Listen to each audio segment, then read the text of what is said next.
এইভাবে কচু ভাজি করে খেলে কখনো আর গলা চুলকাবে না। আর বাজার থেকে যখনই কচু নিয়ে আসবেন তখনই মনে চাবে যে কচুটা আবার ওইভাবে ভাজি করে খাই। আর কচুটা এতটা টেস্টি হয় আর ভাজিটা এতটা সুন্দর হয় যে না খেলে বুঝতে পারবেন না।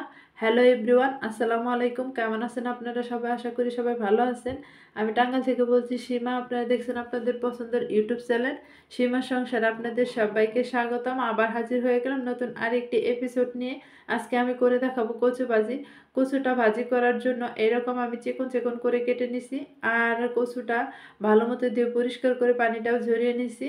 কচুটা আজকে একটু স্পেশালভাবে ভাজি করে দেখাবো। এভাবে যদি ভাজি করেন দেখবেন যে বারবার আপনার এইভাবে কচু ভাজিটা করে খেতে মন চাবে। তো কথা না বাড়িয়ে এখন ভাজি করার জন্য সরাসরি চুলায় চলে এসেছি। কড়াইতে তেলটা গরম হয়ে গেলে এখন এইখানে দিয়ে দিতে হবে আস্ত জিরা।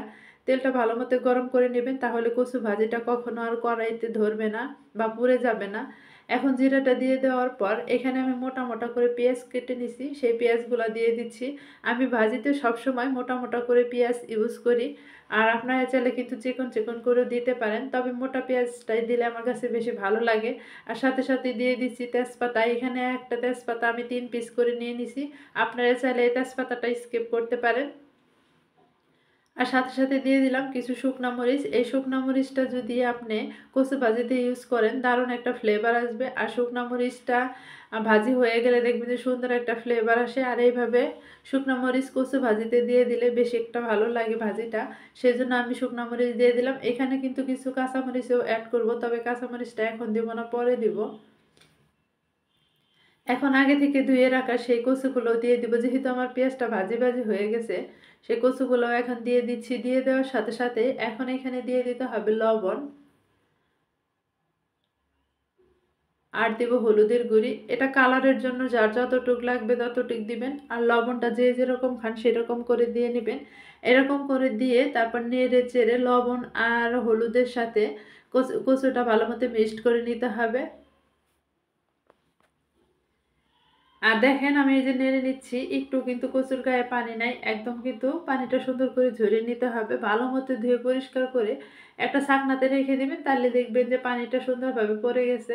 এখন এইভাবে মিক্সড করে আমি ঢাকনাটা ঢেকে তারপর কিছুক্ষণ ভাজি করে নেব। আর কিছুক্ষণ পর পর কিন্তু অবশ্যই নেড়ে দিতে হবে, তা না হলে কিন্তু তলাতে লেগে ধরবে। এখন কিন্তু আমি ঢাকনা খুলে আবার নেড়ে নিব। আর এদিকে দেখেন কচুতে কালারটাও একদম সুন্দরভাবে আসছে। এভাবে আমি ঢাকনাতে ঢেকে রাখবো আর কিছুক্ষণ পর পর নেড়ে নিব।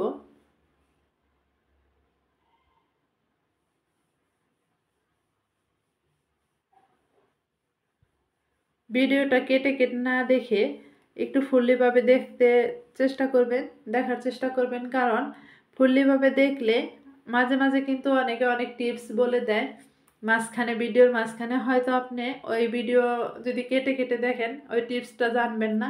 না জানার কারণে দেখবেন যে আপনি যে ভিডিওটা দেখে রান্নাটা করছেন সেই রান্নাটা আপনার পারফেক্ট হয় নাই। সেজন্য সবগুলো ভিডিও স্কিপ না করে সম্পূর্ণ দেখার চেষ্টা করবেন।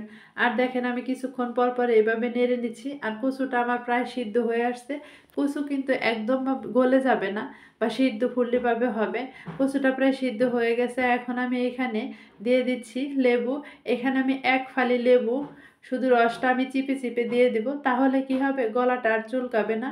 কচু ভাজি যতই খান তাহলে গলা চুলকাবে না এভাবে করে দিলে। এক এক ফালি লেবু এভাবে আমি রসটা চিপে চিপে দিচ্ছি। এতে করে কচু ভাজিটি একটু টক টক লাগবে আর গলাটাও কখনো চুলকাবে না। এখন আমি এইভাবে নেড়ে চেড়ে আরও কিছুক্ষণ ভাজি করে নিচ্ছি।